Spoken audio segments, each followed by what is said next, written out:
नमस्कार, मैं श्रेया शर्मा और आप देख रहे हैं day to day news Bharat. हम आपसे वादा करते हैं कि पूर्णतः निष्पक्षता के साथ पत्रकारिता करेंगे और हमारा कोई भी पत्रकार फील्ड में किसी से किसी भी प्रकार का उपहार या विज्ञापन स्वीकार नहीं करेगा, ना ही किसी को ब्लैकमेल करेगा। हम दबे कुचले लोगों की आवाज बनते आए हैं और आगे भी बनेंगे। साथ ही हम ऐसी कोई पाखंड वाली खबर नहीं दिखा रहे जिससे भोली भाली जनता मूर्ख बने या उन्हें किसी भी प्रकार का कोई धोखा मिले। हम लोकतंत्र के चौथे स्तंभ को और अधिक मजबूत करने की पूरी कोशिश में लगे हुए हैं। बात करते हैं खबर की, जो इस वक्त की बड़ी और अहम खबर पंजाब से सामने आ रही है। कांग्रेस पार्टी में लगातार देखी जा रही आंतरिक कलह और नेतृत्व संबंधी चुनौतियां अब सार्वजनिक बहस का हिस्सा बन चुकी है। पार्टी में पुराने नेताओं का ऐसा रवैया है कि वे अपनी जानकारी और निर्णयों को सही तरीके से साझा नहीं करते। सीधे तौर पर प्रमुख नेताओं जैसे राहुल गांधी तक सही जानकारी नहीं पहुंचने का कारण बनता है। यही कमी कहीं ना कहीं पंजाब और हरियाणा में कांग्रेस के कमजोर प्रदर्शन का भी एक बड़ा कारण बन रही है। पार्टी की नई पीढ़ी जो मेहनती और नए विचारों के साथ आती है, अक्सर पार्टी के मुख्य नेतृत्व से दूर रखी जाती है। अगर कांग्रेस वास्तव में मजबूत और संगठित बनना चाहती है तो उसे नई पीढ़ी के नेताओं को अधिक मौके देने होंगे और पुराने नेताओं की कुर्सी पर चिपकने की प्रवृत्ति को रोकना होगा।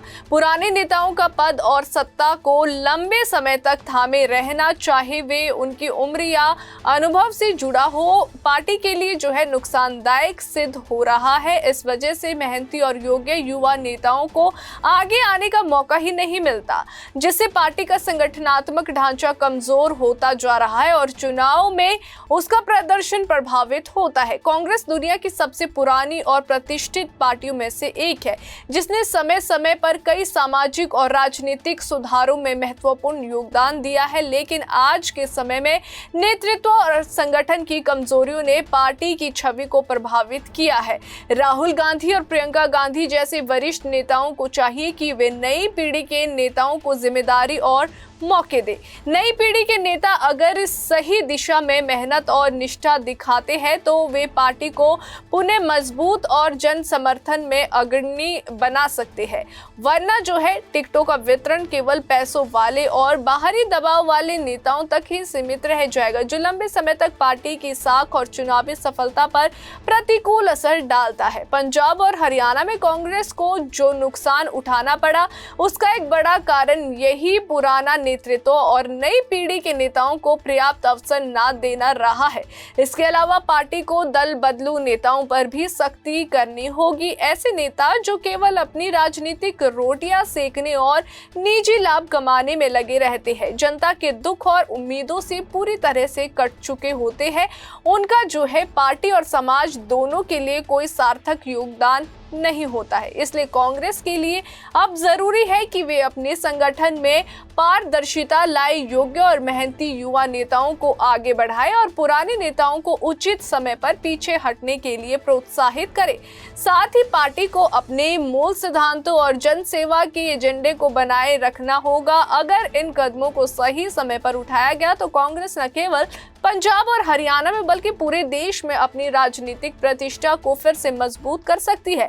युवा नेताओं को मंच देने का मतलब सिर्फ अवसर देना नहीं है, बल्कि उन्हें रणनीतिक निर्णयों में शामिल करना, उनकी राय को महत्व देना और उन्हें पार्टी के संगठनात्मक ढांचे में सक्रिय भूमिका निभाने देना भी है। ऐसा करने से नई पीढ़ी के नेताओं में नेतृत्व क्षमता और जनता के प्रति जिम्मेदारी का भाव विकसित होगा। इसके विपरीत अगर युवा नेताओं को नजरअंदाज किया गया और केवल पुराने नेताओं की ही प्राथमिकता दी गई तो ये कांग्रेस के लिए लंबे समय तक संकट का कारण भी कहीं ना कहीं बन सकता है। अंततः कांग्रेस को अपने संगठन को और अधिक लोकतांत्रिक, पारदर्शी और युवा केंद्रित बनाना होगा। पुराने नेताओं के अनुभव का लाभ लेना ठीक है, लेकिन ये भी जरूरी है कि नई पीढ़ी के नेताओं को स्वतंत्र निर्णय लेने का मौका मिले। तभी कांग्रेस अपनी मूल शक्ति, जनता से जुड़ाव, संगठनात्मक मजबूती और युवा नेतृत्व को विकसित करने की क्षमता को पुनः सक्रिय कर सकती है। ऐसा करने में ही पार्टी अपनी पुरानी पहचान और राजनीतिक प्रभाव दोनों को दोबारा स्थापित कर पाएगी। अभी के लिए फिलहाल इतना ही। देश और दुनिया की ताजा खबरें जानने के लिए देखते रहिए day to day news Bharat और हमारे चैनल को लाइक, शेयर और सब्सक्राइब करना ना भूलें।